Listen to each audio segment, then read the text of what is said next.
namba jab, alanga namba jab, kuma sinafanya tikaje. Alanga kiram jabi, alanga sabati jabi, alanga kapa jabi, alanga patalong jabi, alanga string jabi.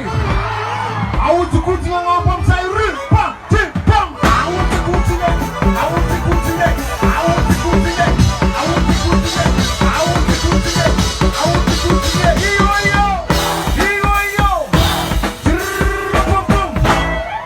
Ulu jabi mangin viavi, alanga postis jabi, alanga periki jabi. Inda satiza hasunone, pam, tim, pam. Alanga msaida, imeya.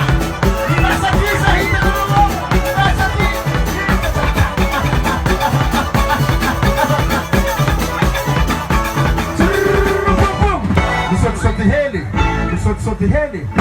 Sote heli, mituti katu, atulu jabe, angini masu, azam jamu shkocha na mutane jangi, miyaza kaza kanya mzee, anapwanya.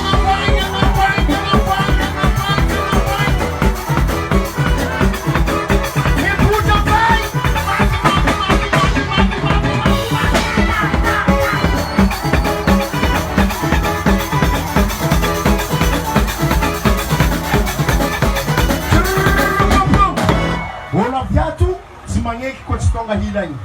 Wala viatu simanyeki kwa chitonga hilanyi. Bale, awa, ripom, tipom, alipom zai.